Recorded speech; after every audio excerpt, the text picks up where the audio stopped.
Now this is Red Nichols and his 5 pennies. And Poor Butterfly. Thank you, Frank. Boy, do you see that poor butterfly there in the gutter? Man, he sure looks beat. Oh, baby, butterfly, fly, butter in the gutter. Oh, baby, butterfly, I want the gutter, fly away. Get up! Don't stay. Come on. Fly away.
Together with the butterfly.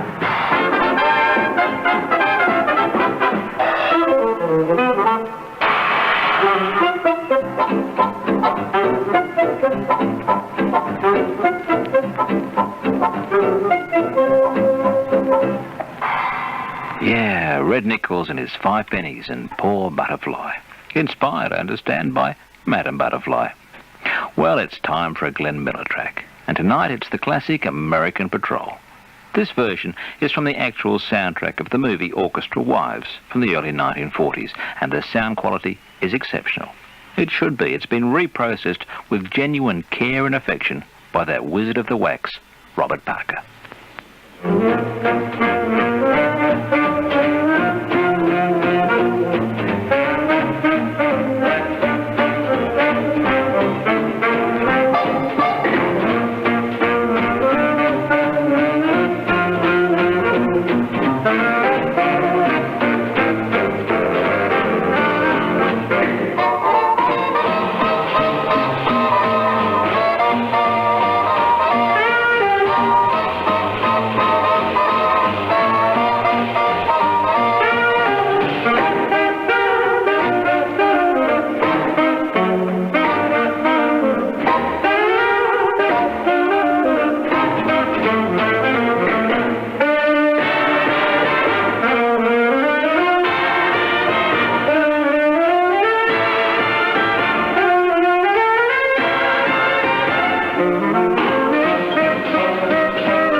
number really has the flavour of the era in every note.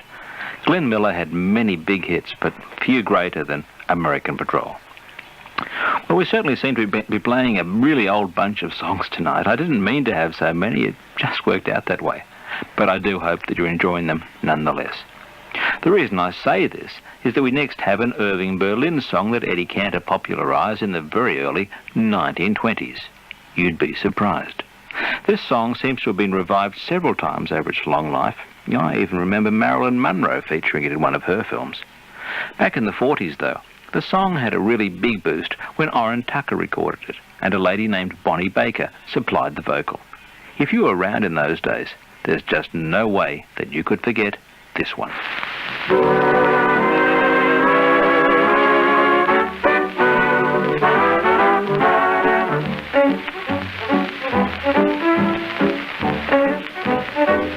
He's not so good in a crowd, but when you get him alone, you'd be surprised. He isn't much at a dance, but then when he takes you home, you'd be surprised. He doesn't look like much of a lover, but don't judge a book by its cover. He's got the face of an angel, but there's a devil in his eye. He's a dolly to sing, but when he starts into squeeze, you'd be surprised.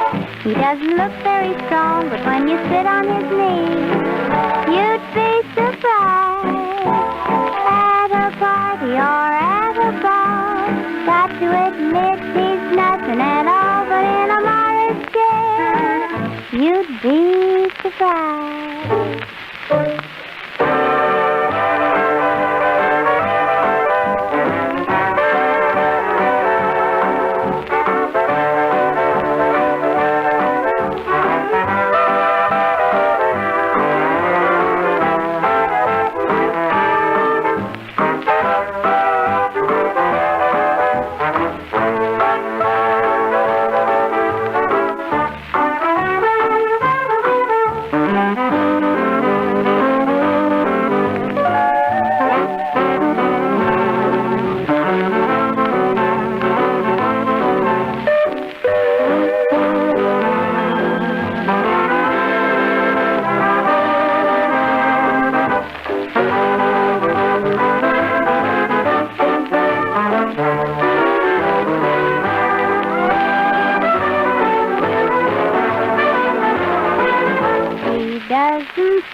But when he starts into speak, you'd be surprised. He's not so good at the start, but at the end of a week, you'd be surprised. On a streetcar or in a train, you think he was born without any brain, but in a taxi cab, you'd be surprised.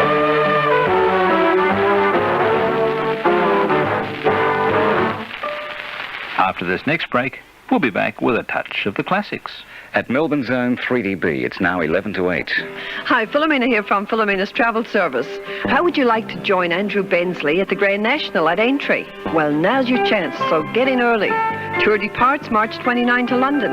You'll stay at top hotels, get specially reserved seats at the races, and have a whale of a time, and all for under $3,000. Naturally, you'll see all the sights, as well as visit some of the top stables in Britain. For full details, call Philomena's Travel now on 602-3866. 602-3866. Arthur Higgins drives you home with news, views, and interviews every afternoon at 5 on Melbourne's own 3DB. Arthur blends the newsmakers with the newsbreakers. Drive with Arthur Higgins every day at 5 on Melbourne's own 3DB. And this is Thanks for the Memory, and here's your host, Bob Machliss. And the time is 11 minutes to 8 o'clock. And thank you, Frank. Just before our next track, we have an obituary that's come in from the newsroom on Cary Grant, and I thought you'd like to hear it. It may take a couple of minutes, so please bear with me, but it is very interesting. Cary Grant, the screen idol who epitomised style, elegance and wit, was one of Britain's most successful exports to the Hollywood dream-making factory. The Bristol-born boy who ran away at 14 to join a troupe of travelling acrobats charmed and wisecracked his way through a cinema career spanning 4 decades and more than 70 films. On the way, he married 5 times, was hailed as film's genius of light comedy, earned a reputation for painstaking professionalism, and amassed one of Hollywood's largest personal fortunes. Repeatedly voted cinema's top box office draw, Grant's mastery of the smart one-liner peaked in his comedy partnership with Katharine Hepburn in comedies such as Holiday and The Philadelphia Story, and in the Howard Hawks films His Girl Friday and I Was a Male War Bride, and in Hitchcock's thrillers Suspicion, To Catch a Thief, and North by Northwest. He carved a niche as the hapless innocent, caught up in a web of intrigue and suspense. But in 1966, he made his last film, Walk, Don't Run, and despite repeated offers from producers, he never wavered from his decision to quit the cinema. Grant was born in 1904, the son of a tailor in the Monelia district of Bristol. An earlier fascination with the theatre lured him from home at the tender age of 14 to sign up as a tumbler with a troupe of travelling acrobats. Touring America with a troupe in 1920, he landed a part in a Broadway stage musical. During lean years before breaking into the Hollywood big time, Grant was reduced to working as a stagehand, and at one time earned a crust as a stilt-walking sandwich board man on Coney Island. He was eventually signed up by Paramount Studios in 1932 and made his screen debut as a javelin thrower. But it was Hollywood's sex goddess Mae West who later claimed credit for spotting his star quality, insisting that Grant should be cast as a humorous foil in the hugely successful 1933 comedy She Done Him Wrong. And it was Grant who was on the receiving end of one of her classic one-liners, "Come up and see me sometime," or more correctly, "Come up sometime to see me." But Grant said in later life he never cared much for Mae West, a degree of indifference not shown to all his leading ladies. Grant married for the first time in 1934. His bride was actress Virginia Cherrill, a former Chaplin leading lady. The partnership lasted little more than a year. His next 3 marriages, to Woolworth heiress Barbara Hutton, Hollywood actress Betsy Drake, and another screen star Diane Cannon, all ended in divorce. But his storied relationship with Diane Cannon produced his only child, a daughter Jennifer, in 1966.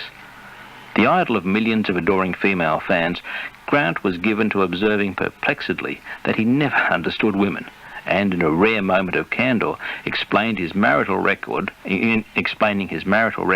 he remarked, "When I'm married, I want to be single, and when I'm single, I want to be married." At the age of 77, he finally seemed to resolve this dilemma, marrying English-born Barbara Harris, a former public relations officer 47 years his junior. Grant constantly complained about the Peter Pan label attached to his seemingly indestructible health and usefulness. In a celebrated display of the Grant wit, he once replied to a telegram from a movie magazine which demanded, "How old, Cary Grant?" with the rejoinder, "Old Cary Grant, fine. How are you?" If he ever conceded to a recipe for his youthful appearance, it was relaxation, non-smoking, and breathing exercises. More controversially, he admitted to having used the hallucinatory drug LSD as part of a course of psychoanalysis. After retirement from the screen, Grant devoted his formidable energies to business, acting as a roving ambassador for the perfume company Fabergé. He was also a director of the MGM Film Corporation. Looking back on his cinema career, critics have lauded Grant for his impeccable comedy timing and amiable on-screen assurance, but many voiced the view that his full potential as a dramatic actor had never been realized. The film industry, like the cinema-going public, had no such reservations. In 1970, Grant received a special Oscar in recognition for his contribution to American cinema. And that was an obituary for Cary Grant, the actor who died today at age 82. Our final track for this first hour of Thanks for the Memory is a classically inspired piece. I suppose you've noticed how the classics have inspired a lot of popular music over the years, and tonight we had Martha and Poor Butterfly as 2 examples. Well, this track was inspired by Tchaikovsky's Fifth Symphony, and it's called Moon Love. This version is from Sammy Kaye and his orchestra. Will this be moon love?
Moonlight Fantasy with Clyde Burke.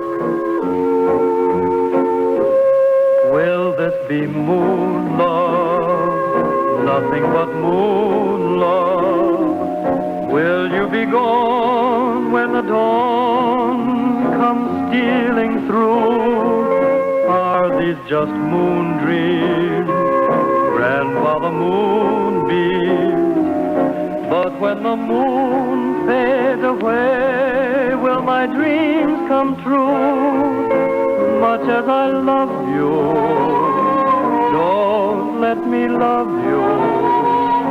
If I must pay for your kiss with lonely tears, say it's not moon love, tell me it's true love. Say you'll be mine when the moon disappears.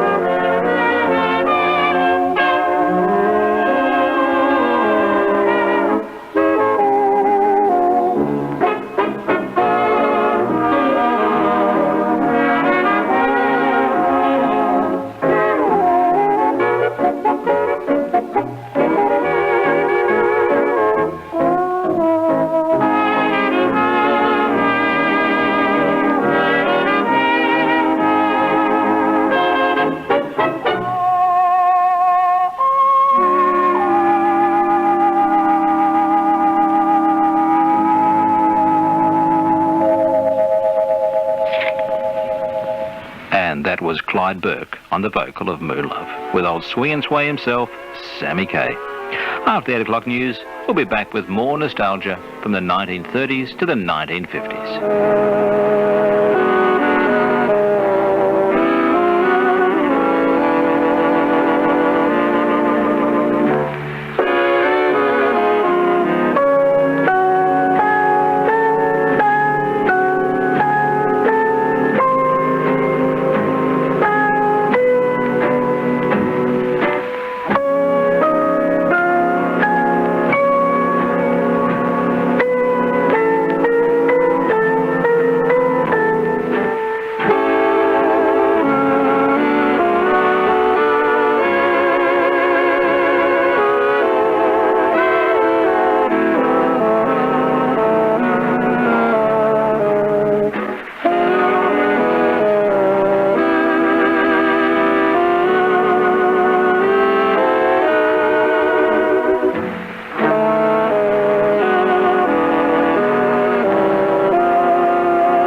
Good evening, I'm Charles Collins. A spokesman for Treasurer Paul Keating has denied rumours of a rift between the Treasurer and Foreign Minister Bill Hayden over the decision to vote for loan funds to go to Chile. Chile's military dictatorship, headed by General Augusto Pinochet, is regarded by most as the most violent and repressive regime in South America. News that Australia voted for the supply of loans when many Western countries either voted against the loans or abstained from voting has caused a storm of protest and placed Mr Keating in a controversial limelight yet again. Some newspapers say that Mr Keating acted against Mr Hayden's advice. However, the spokesman says the two ministers discussed the matter and decided between them to support the Chilean request to the International Monetary Fund. Victoria's weekend road toll has risen to 7 with the death of a 13-year-old boy in Flowerdale in the northeast of the state. Craig Robert Norton, 13, of Kilsyth, was incinerated when the unregistered motorbike he was riding up Firewood No. 3 road became stuck in a rut, left the road and landed in a forked tree where it exploded. State opposition spokesman on employment and industrial relations, Phil Goode, says there's a private deal between the Kane government and the Shop Distributive and Allied Employees Union and major traders, which may be breaking the law.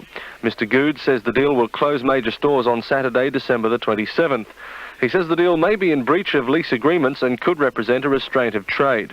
Mr. Goode says that small traders have been told that some shopping centres' premises will be closed on December 27. He's calling on the State Attorney-General to investigate the position of small traders as a matter of urgency. One of the greats of the silver screen, Cary Grant, has died.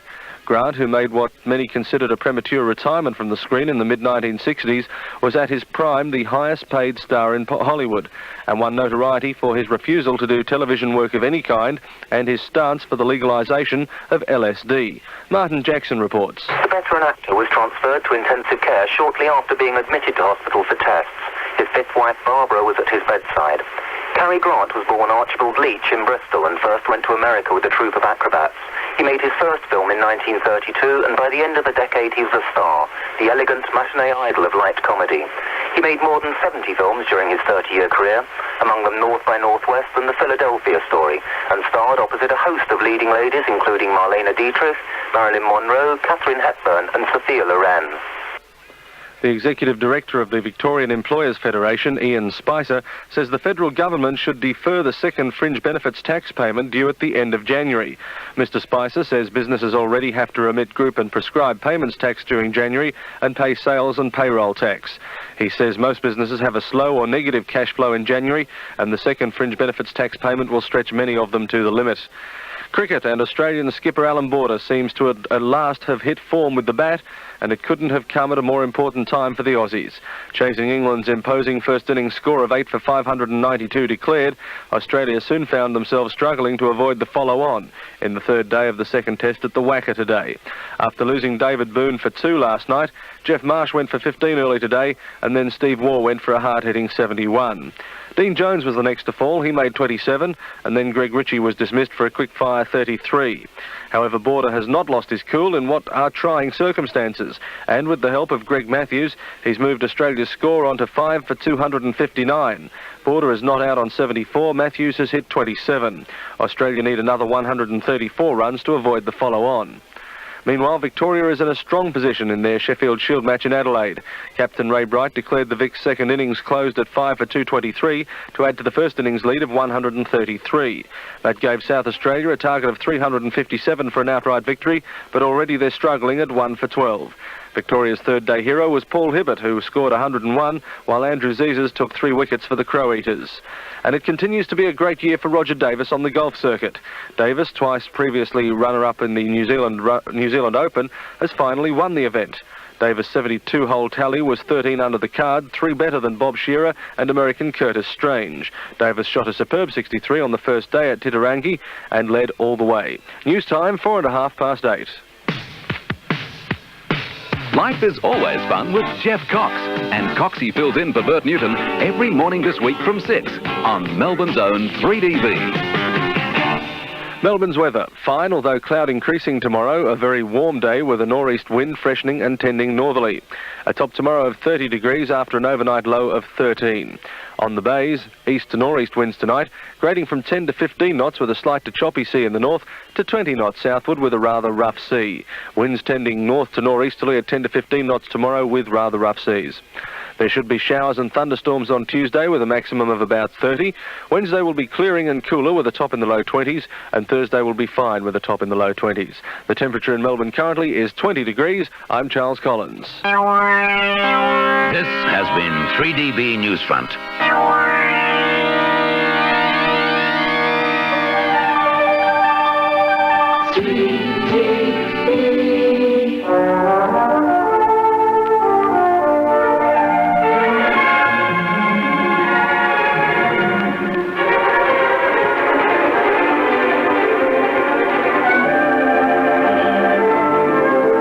This is Thanks for the Memory, and your host, Bob Machliss.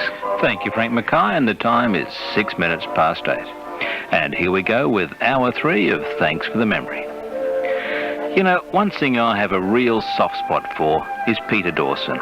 Now, I know he sounds really old-fashioned today, but Dawson sounded old-fashioned even in the 1930s. He really had something then, and to me, he still has it now. And although I have to say that I find some of his records pretty hard to listen to, there are many that I still enjoy over and over again. Songs like Old Father Thames, The Floral Dance and Boots. Well, we have some Peter Dawson tonight. In fact, we have 3 examples, none of which is the expected.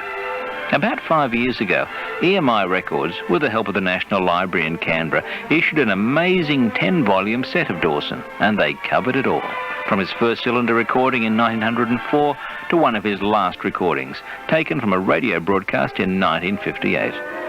In between, there's every kind of Dawson recording you could imagine. Dramatic sketches from the early years of the century, a sample from a set of what were called physical culture exercises in 1922, long before Jane Fonda. All sorts of vocals, and even records issued by Dawson under other names from the early days of his career, when he happily impersonated such famous entertainers as Harry Lauder. If you're interested in Peter Dawson in any way, I do suggest that you get hold of this set. Its title is Ambassador of Song, and I'm pretty sure that it's still available. That's enough talking. Let's hear something from the man himself. This first track I've chosen because it's Dawson singing a song that Bing Crosby made famous, and it's from Bing's 1937 movie, Rhythm on the Range. The title, Empty Saddles.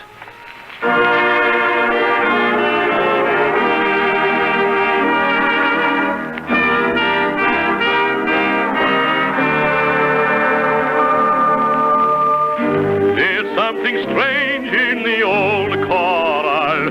There's a breeze though the wind has died. Oh, I'm alone in the old corral. Seems there is someone at my side. Empty saddles in the old corral. Where do you ride tonight? Are you rounding up the dogies, the strays of long ago? Are you on the trail of buffalo? Empty saddles in the old corral. Where do you ride tonight? Are there rustlers on the border, or a band of Navajo? Are you heading for the Alamo? Empty guns covered with rust, where do you ride tonight? Empty boots covered with dust, where do you walk tonight?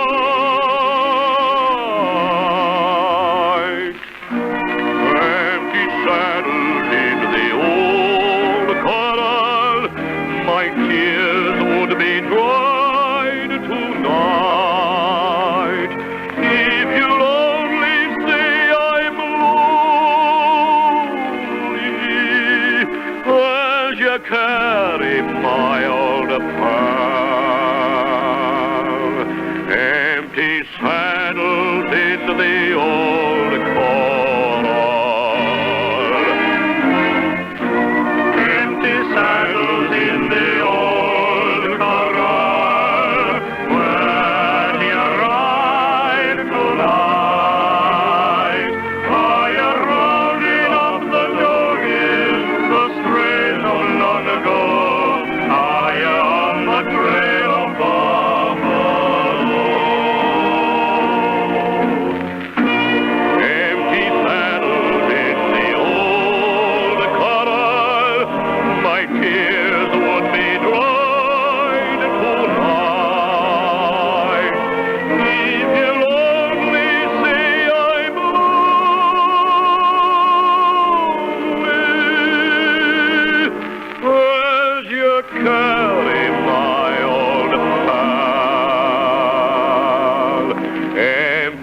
saddled in the old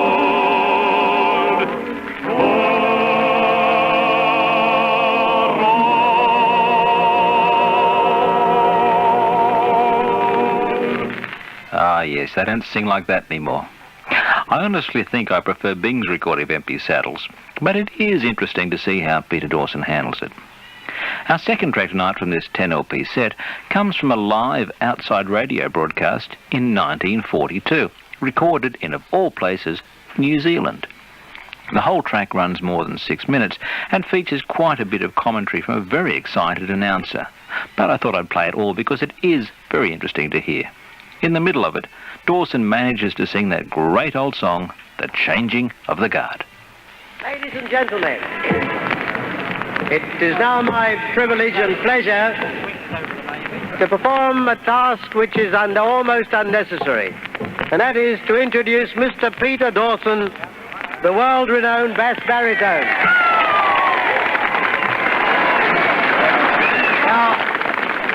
Now, Mr. Dawson has come from Australia to help us with this Liberty War loan. And the best introduction, the best welcome you can give him is 3 good cheers. Now then, hip hip, hooray! Hip hip, hooray! Hip hip, hooray! There you are.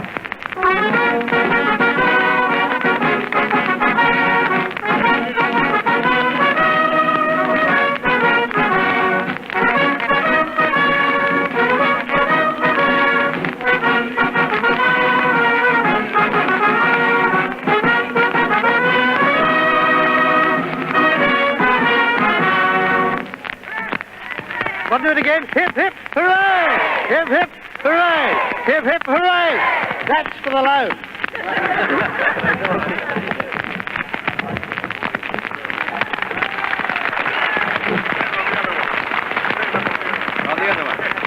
The one just be open on relay just outside the General Post Office. Mr. Peter Dawson. Ladies and gentlemen, About I don't know what to say to you for this magnificent roller and for the great reception that's been accorded me here today. I feel like a prize pup. Been wheeled through the town in a motor car like a tiger in a cage. And here we are, and if you stick around a little bit longer, I'm going to sing you a song. But before doing so, it's quite a treat to see such a vast number of people here, and I hope that this new war loan will be received with every success. And I hope that the next one that's coming along for 200 million, that you will meet as joyfully as this one. Thank you very much. You are listening then to Mr. Peter Dawson, the eminent Australian bass baritone. There's an enormous crowd here today. The people are hanging out from windows everywhere. Just dying to get a peep at Mr. Dawson.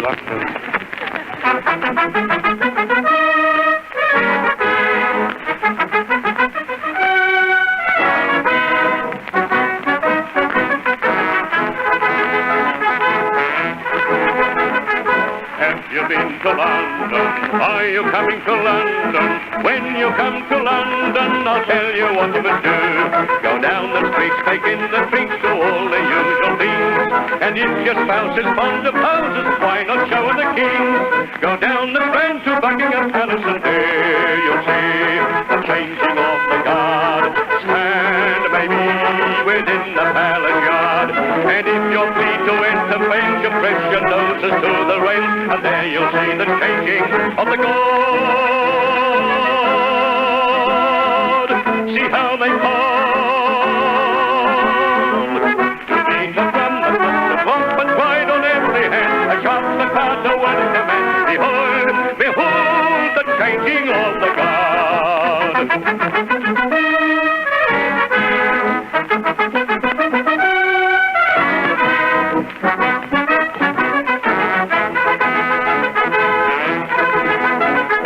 Fancy that's the king home. Wonder if the king's home. Ask him if the king's home, oh, ask the belly and send. The king's away and Windsor, sir, will send ring my fear. But where is the changing God, the very same is here. Why, which I mean at Buckingham Palace, but there you'll see the changing of the guard. Stand may be within the palace yard, or swell the crowd around the game that daily comes to contemplate and celebrate the changing of the guard. Observe the style, our rank and file, and the way the ceremonial is. Don't forget to tell your friends you've seen the changing of the guard. Company, run! Within bounds! There you see the changing of the guard. Stand by me within the palace yard. The royal standard in the breeze will tell you if their majesties are there to watch the changing of the guard. The columns wheel, the sanctum seal, they march away the ceremonial is. Don't forget to tell your friends you've seen the changing of the guard.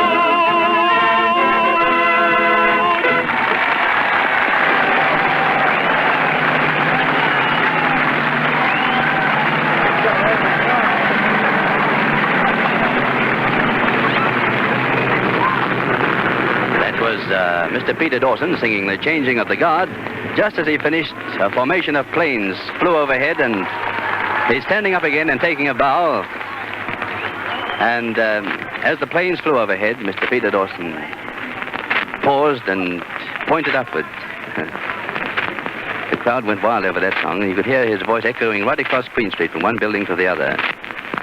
Actually, the street's absolutely blocked. And that's where the record fades out. Doesn't that track have a wonderful atmosphere? You really feel like you're there, and Dawson is in sensational voice. Of course, he's projecting for an outdoor setting, but gee, sounds great to me. Well, Peter Dawson's last commercial recording session was in 1955, when he was around 70 years of age. And it's a great number. It's a vocal version of one of the most famous Banjo Paterson poems, Clancy of the Overflow. The orchestration is first-rate too. But what makes this particular record especially fascinating is it was recorded originally in stereo, although not issued in that medium until the release of this set. At 19 minutes past 8, let's hear Peter Dawson and a song I really enjoy, Clancy of the Overflow.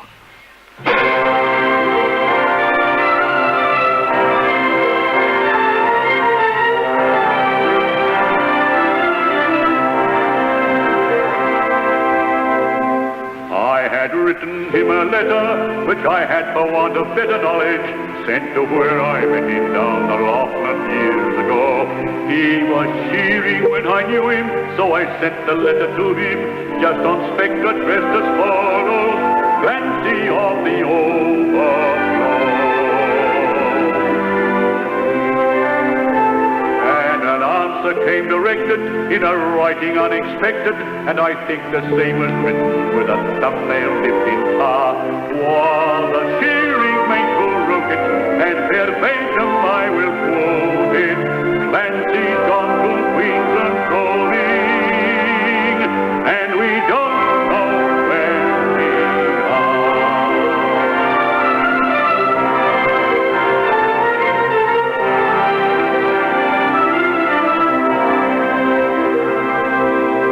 In my wild erratic fancy visions come to me of Clancy, gone a droving down the Cooper, where the western drovers walk. As the stock are slowly stringing, Clancy right behind them singing. For the drover's life has pleasures that the townsfolk never know, and the bush has friends to meet him, and their kindly voices greet him. In the murmur of the breezes and the river on its bar, vision splendid of the sunlit plains extended. And at night with all its wonder and the glory of the sun.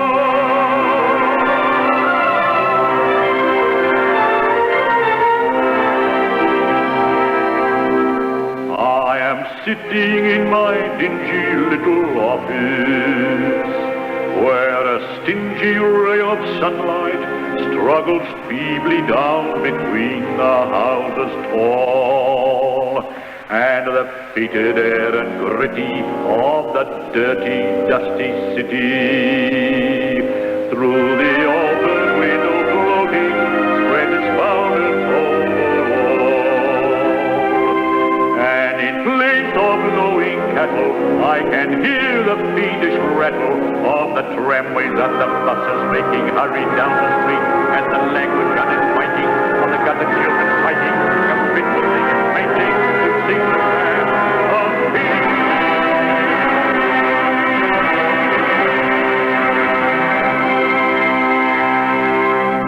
And the hurrying people daunt me, and their pallid faces haunt me as they shoulder one another in their rush and nervous haste, with their eager eyes and greedy, and their stunted forms and weedy. For townfolk have no time to grow, they have no time to waste. And somehow rather fancy that I'd like to change with Clancy, like to take a turn at roaming where the seasons come and go, while he thinks the round eternal of the cash book and the golden old. But I doubt he'd soon be off his Clancy will be over.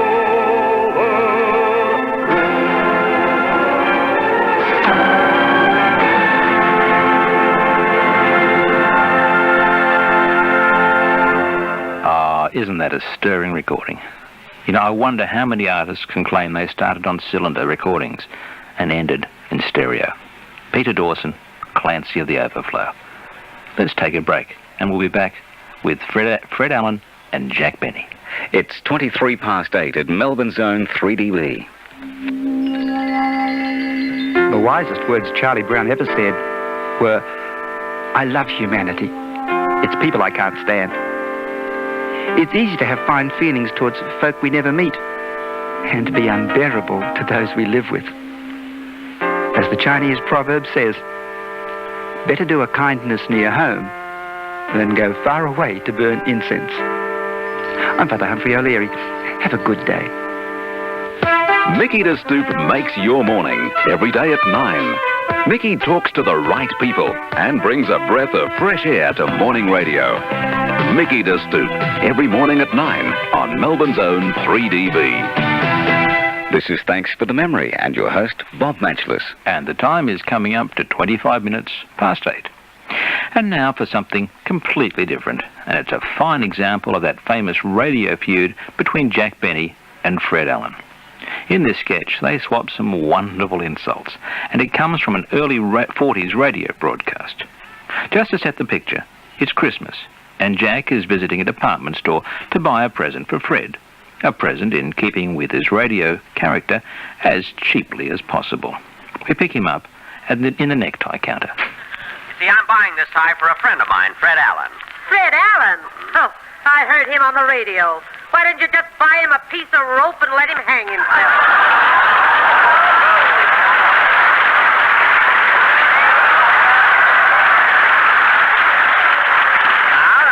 You mustn't talk that way. Even I wouldn't say that about Fred at Christmas time. You see, I'm Jack Benny. You are? Yep. Why don't you buy a piece of rope, too? Look, never mind the wisecracks, please. I'd like to get a tie for Allen for, well, say, in the neighborhood of 75 cents. Well, here's one for 59 cents. The new nifty hand-painted model is advertised in the Hobo News. Say, that's a beaut. I'll take it. Okay, but the material is awful. It causes a rash on the chest. Good. If Allen gets a rash on that hollow chest of his, it'll look like a fire in Laurel Canyon.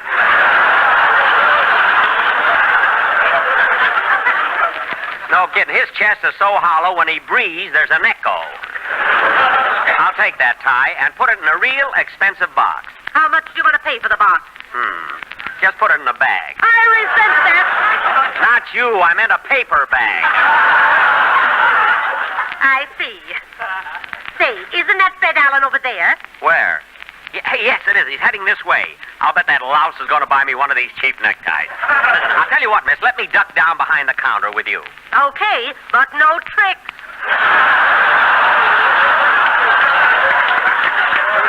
At your age, are you silly? I just want to do a little spying. Well, get your head down off the counter. People will buy anything these days. All right, all right. Yes, sir? What can I do for you? I'd like to buy a tie for an old friend. Well, here's a nice one for $3. No, you see, this feller is more old than friend.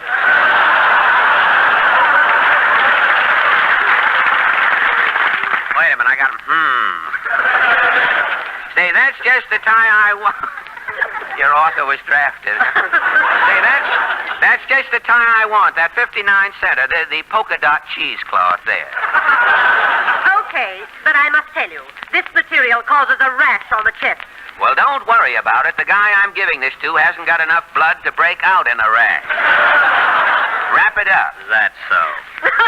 Gee, this is a hot one, Mr. Allen.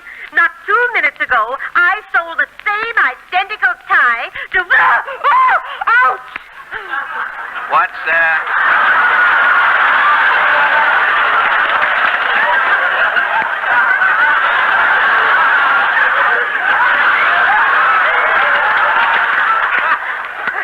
What is the matter? That's the point that wasn't in the script here. What's the matter, miss? You jumped. Well, you jumped too if someone just bit your ankle. Listen, Blue Eyes, that hurt. Quiet. Hey, what's going on behind there? Oh, ho! So it's you, Benny. Hello, Freddie. What are you doing down there on the floor, Benny? Teaching the mice how to be rats? No, Freddie. I was tired from shopping, so I thought I'd lie down for a while.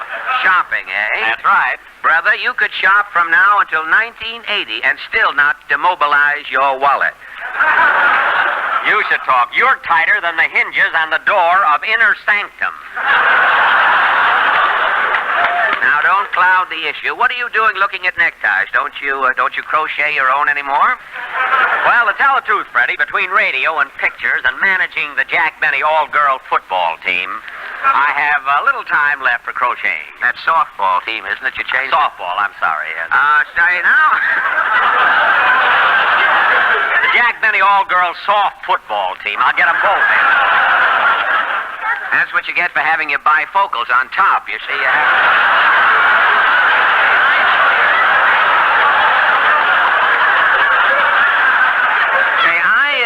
You put them on top so you can read all the comedy lines. I know. That's great. Say, I saw your team... I got the bottom one so I can see what I'm whistling at. Go out with Little Women, though. Say, I saw your... We'll be here all night, you know. No, that was Hope and Durante, not us. I saw your team play the other night, Jackie. Who was that shortstop? Her arms look like buggy whips, and she had no calves in her legs. That was me. My regular shortstop was home having a baby. By the way, Freddie, what are you doing at the necktie counter? Well, I know several people with necks, so I thought I'd get them... something to rest their Adam's apples on. Oh, well, personally, I don't see anything here that appeals to my good taste. Oh, you don't, huh? Listen, Jackson, you took up my time, picked out a tie, so hand over the 59 cents. Never mind. And you bit my ankle. Well, you can't charge me for that. I didn't like it. Listen, Jack, did you buy one of those 59-cent dish rag foulards as a gift? Oh, it's for a friend of mine who writes a lot. I thought he might like it for a pen wiper. I wouldn't wipe my razor on one of those.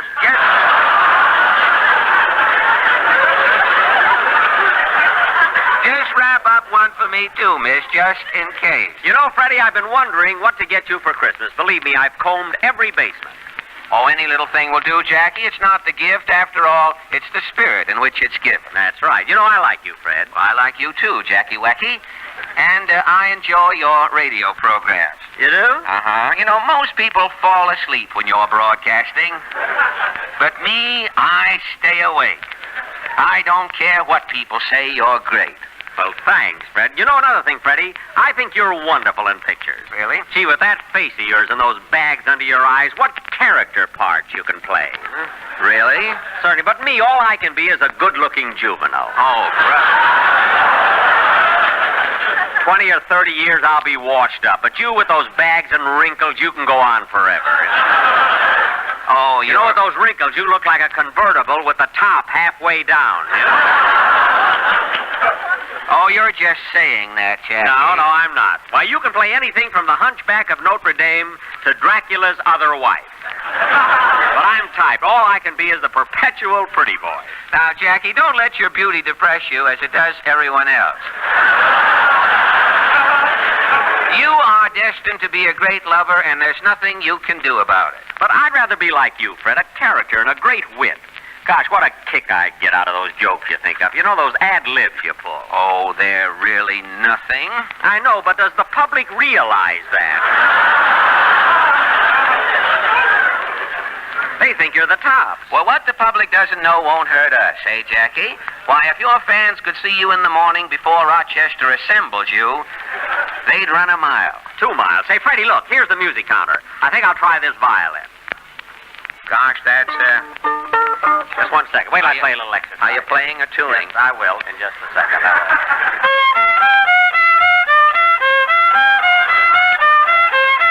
Ma, what time is it? Gosh, that's beautiful, Jackie, it says here. Here, you. Put that violin down. Who do you think you are, Yosha Heifetz? Wait a minute. Why, well, listen, Heifetz. Wait a minute. You got Durante's glasses on. You can't... Heifetz is plenty worried about me, brother. Heifetz wouldn't spit on you. Oh, he wouldn't, eh? Well, he did, smarty. Fred Allen and Jack Benny in some great writing in their famous radio feud. Tomorrow week, that is Monday, December 8th, the Victorian Bing Crosby Society has its final film night for the year, and the film we're screening is Bing's famous 1942 feature, Holiday Inn. You don't have to be a member of the Victorian Bing Crosby Society to attend the screening, although it does help.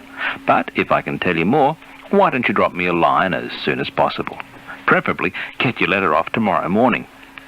After our next item, I'll be back with the address from where to write for details. So if you want to grab a pencil and paper, this is the time to do so. This track comes from the actual soundtrack of Holiday Inn, and it features Bing and actress Marjorie Reynolds.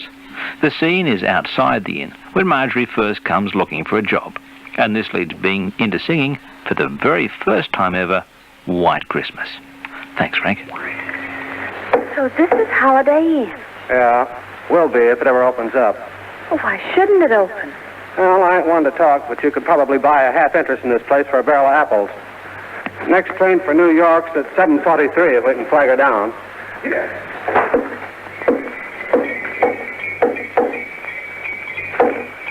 Say, I'm looking for a job. Where's the boss? Right here. I'll be down in a second. Well, here's what cooks. Oh!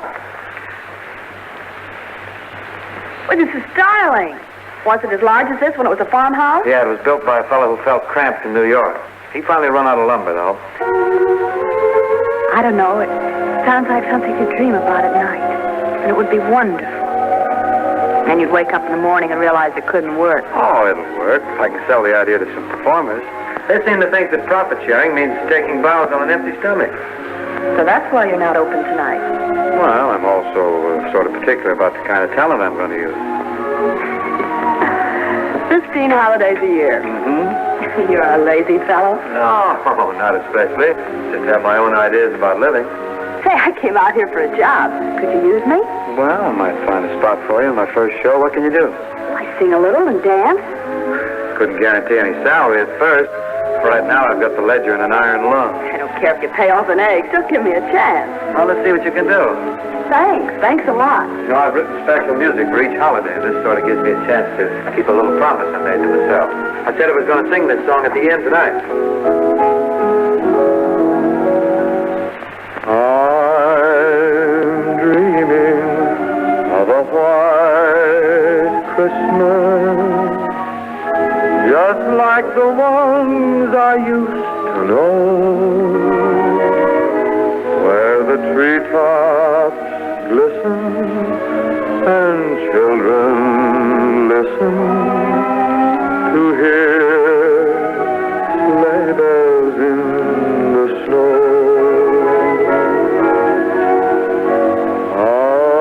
I'm dreaming of a white Christmas, with every Christmas card I write. May your days be merry and bright, and may all your Christmases be white.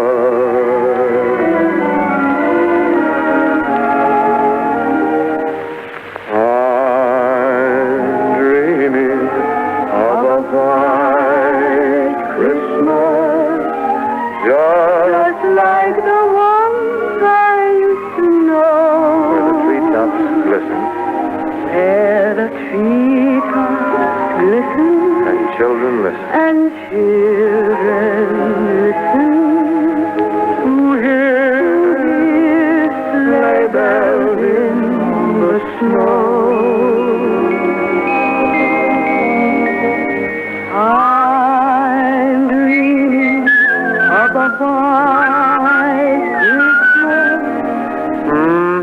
with every Christmas card I write.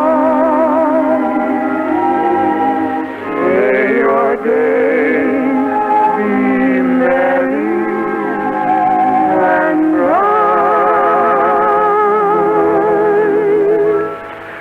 and may all your Christmases be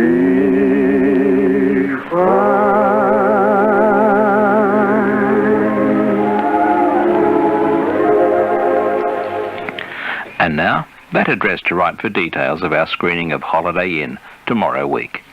It's the Victorian Bing Crosby Society, Post Office Box 422, South Melbourne.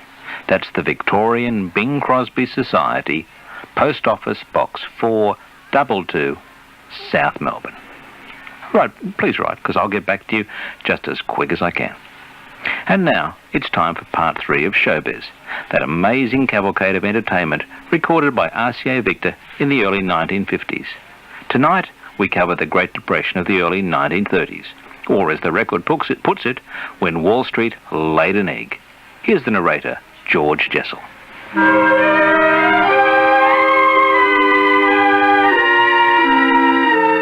The big boom became the big bust. The unemployed sold apples 2 for a nickel on street corners.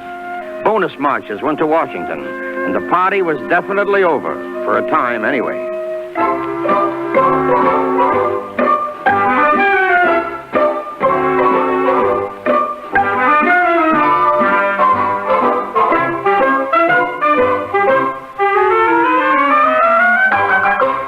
One facet of showbiz, however, as if tailor-made for the Depression, grew up and prospered. It was free and came right into your living room. Radio.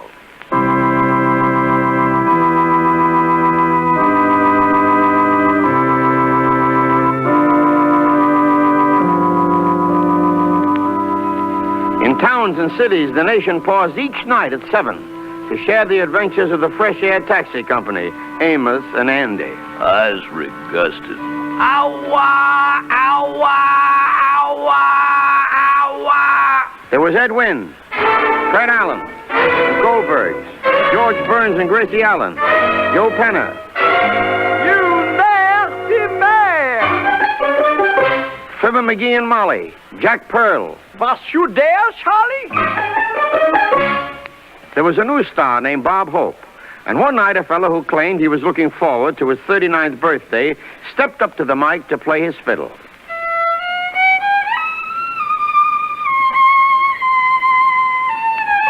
Jack Benny.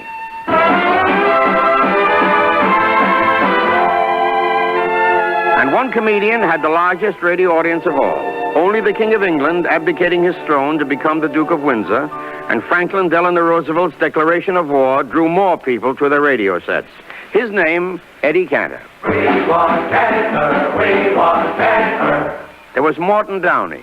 Wabash moon, keep shining on the one who waits for me.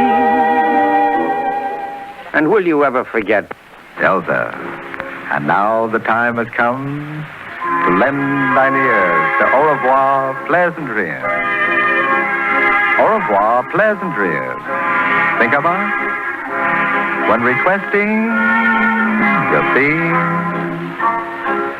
Until next Tuesday when possibly you all may tune in again. Keep the old maestro always in your Yelza. Au revoir. This is Ben Burney, ladies and gentlemen, and all the lads. Wishing you a bit of pleasant dream. There was Rudy Valley, the vagabond lover. For I'm just a vagabond lover in search of a sweetheart, it seems. And I know that someday I'll discover her, the girl of my vagabond dream. Arthur Tracy, the street singer. Martha, rambling rose of the wildwood. Martha, with your fragrance divine. And one young fellow who introduced a new boo-boo-boo-boo singing style that topped them all, Bing Crosby. Just a gigolo everywhere I go. People know the part I'm playing. Paid for every dance, selling each romance. Every night some heart betrayed. There will come a day, youth will pass away. Then what will they say about me? When the end comes, I know they'll say just a gigolo. As life goes on without me. During this era, Helen Morgan brought tears on Broadway. More than you know, more than you know, man of my heart, I love you so. Lately I find you're on my mind, more than you know. While B. Lilly brought laughs. When the moon is stealing up behind the hill, I get such a funny feeling. I can't keep still. I get a yen for present, so I'll very soon be getting over to the old oak tree where I love my lovely lover like he likes me. And Jimmy Durante, taking the advice of Syme Silverman, founder of Variety, broke up with his two partners, Clayton and Jackson, to go west and do a single in Hollywood movies. No wonder the great Schnozzola sang, I know darn well I can do without Broadway, but can Broadway do without me? Herald Square, Times Square, Columbus Circle, 96th. Say, where am I? I must have passed my station. When they found out, that I passed my destination, everybody says, Granny, let's have a celebration. As I get off the express, some yokel pushed me into a local. The crowd seen a mistake, pulled the emergency brake and shouted, "There's Jimmy, that well-dressed man." Now I know darn well I can do without Broadway, but can Broadway do without me? Yes, sir, can Broadway do without me? Hollywood was hit by the Depression on one side, the changeover to sound on the other. But despite the upsurge of the talkies, the movie palaces still needed bank nights and automobile giveaways to lure the customers in. Variety told a story in a headline, "Sticks, Nicks, Hicks, Picks." Yes, Depression America wanted movies, but only the best, and Hollywood met the challenge.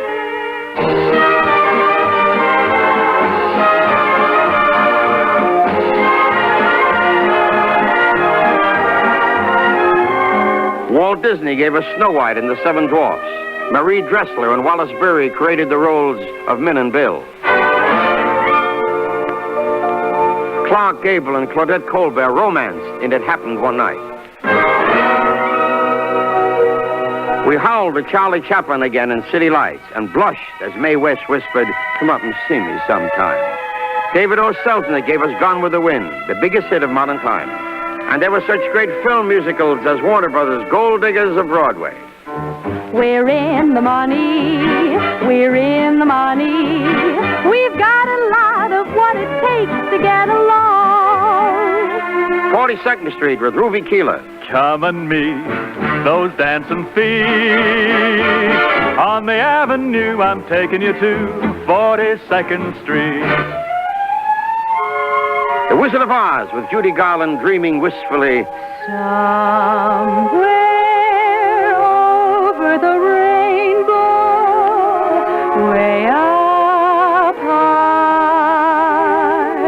there's a land that I heard of once in a lullaby.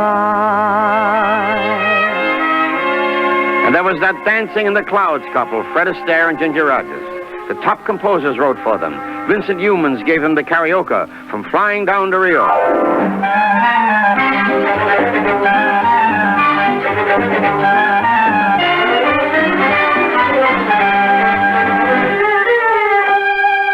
Irving Berlin set them dancing cheek to cheek in top hats. Heaven, I'm in heaven, and my heart beats so that I can hardly speak, but I seem to find the happiness I see when we're out together dancing cheek to cheek. Jerome Kern offered them a perfect lover's serenade. Lovely to look at, delightful to know, and heaven to kiss. And Cole Porter created one of the most memorable moments as Astaire and Rogers danced and sang in the Gay Divorcee. Incidentally, here is the rarest of all recordings. A record by Cole Porter himself. He plays and he sings too. One of his greatest songs, You're the Top. You're the top. You're an arrow collar. You're the top. You're a Coolidge dollar. You're the nimble tread of the feet of Fred Astaire. You're an O'Neill drama, you're Whistler's mama, you're Camembert. You're repose, you're Inferno's Dante. You're the nose on the great Durante. I'm just in the way, as the French would say, de trop. But if, baby, I'm the bottom, you're the top. Astaire and Rogers sent America to dancing, but soon a different beat began to emerge. A different dance step, a different kind of music. It was called swing.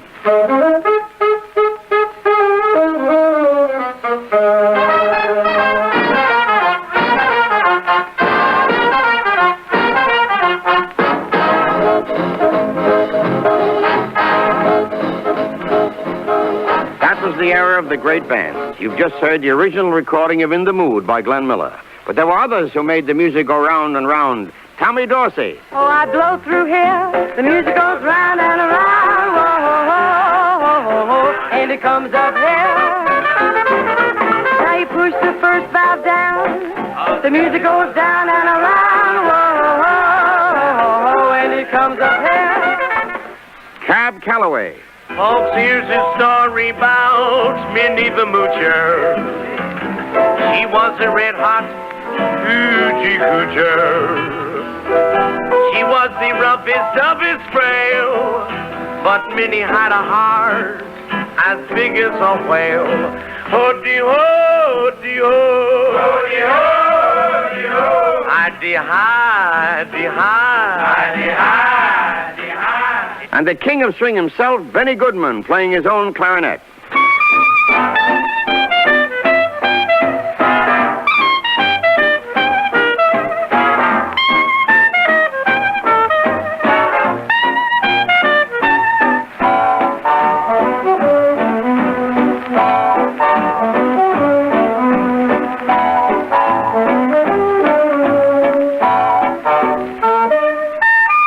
In 1939, the World's Fair opened in New York. Mike Todd presented Gypsy Rose Lee. Billy Rose staged the Aquacade. I brought little old New York back to the fair. And that same year, a Brazilian bombshell named Carmen Miranda made her Broadway debut in the streets of Paris. This is what she sounded like. Have you ever danced in the tropics in that hazy, lazy, like, kind of crazy, like, South American way? Have you ever kissed in the moonlight in that grand and glorious, again, notorious South American way? The Latin scheme of love is like a dream of love. A Latin stream of love is in their veins. They'll buy a jewel for you, or fight a duel for you, or drive a mule for you across the plains. There is melody in their music, while the gauchos sing it. Come on and swing it, the South American way.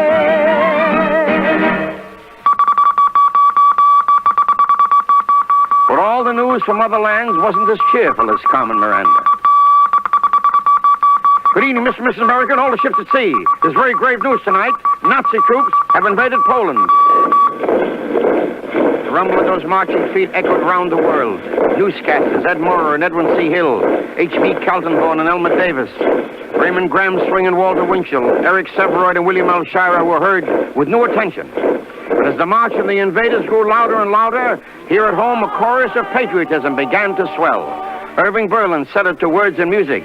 Kate Smith sang it, and in our hearts we all joined in.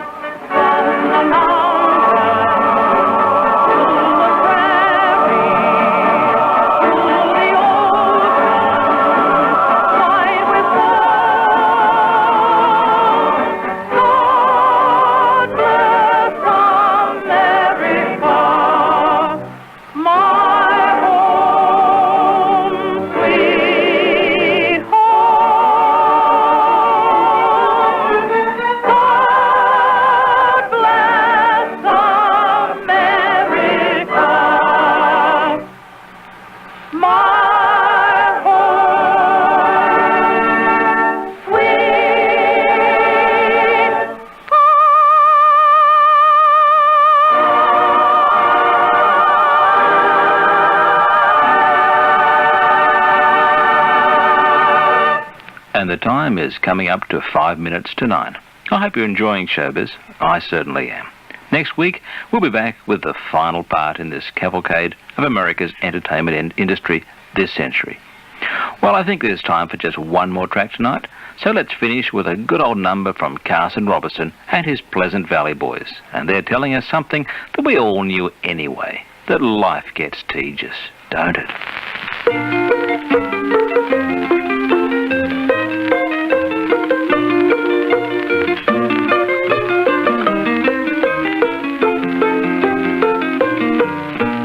The sun comes up and the sun goes down.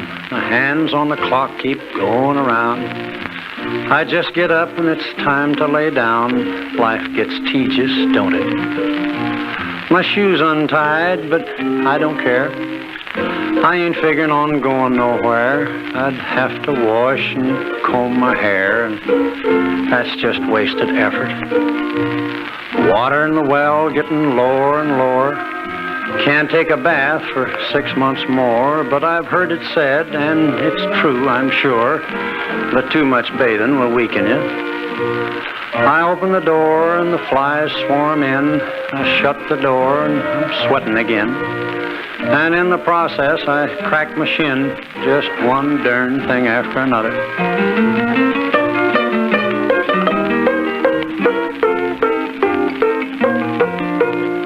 Old brown mule, he must be sick. I jabbed him in the rump with a pin on a stick. He humped his back, but he wouldn't kick. There's something cockeyed somewhere. A mouse chawing on the pantry door. He's been at it for a month or more. When he gets through, he'll sure be sore, 'cause there ain't a darn thing in there.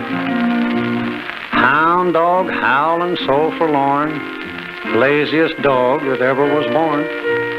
He's howling 'cause he's sitting on a thorn and just too tired to move over. The tin roof leaks and the chimney leans, and there's a hole in the seat of my old blue jeans, and I've ate the last of the pork and beans. Just can't depend on nothing.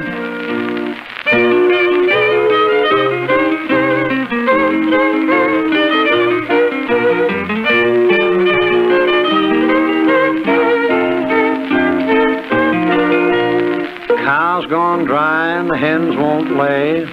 Fish quit biting last Saturday. Troubles piling up day by day, and now I'm getting dandruff.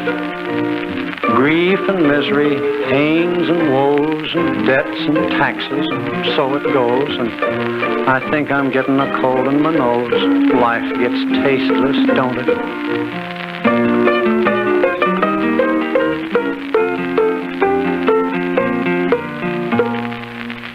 Well, I guess that's life for you. That was Carson Robertson and his old Pleasant Valley boys, and life gets teacher started. And that takes me out for another week. I hope that you've enjoyed sharing some of my personal nostalgia. My thanks to Frank McKay for spinning in the records, and until the same time next week, this is Bob Machliss saying thanks for listening. And to all those artists whose records we featured, thanks for the memory.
3DB Newsfront. Good evening, I'm Charles Collins. Foreign Minister Bill Hayden has leapt to the defence of embattled Treasurer Paul Keating over the decision to support loan funds for Chile in the International Monetary Fund meeting. Many Western countries had either abstained from voting or voted against the loan to Chile, where the dictatorship of General Augusto Pinochet is regarded as the most repressive and violent in South America. However, the Foreign Minister says that the Australian representative at the IMF meeting in Washington made a strong statement prior to casting the Australian vote, in which he made it clear that by supporting the loan, Australia wasn't lessening any concern it had over the human rights situation in Chile. And Mr Hayden says there was no disagreement between himself and the Treasurer, and says Australia's vote didn't go either against his advice or his department's. Victoria's weekend road toll has risen to 7 with the death of a 13-year-old boy in Flowerdale in the northeast of the state. Craig Robert Norton, 13 of Kilsyth, was incinerated when the unregistered motorbike he was riding up the Firewood No. 3 road became stuck in a rut, left the road and landed in a forked tree where it exploded.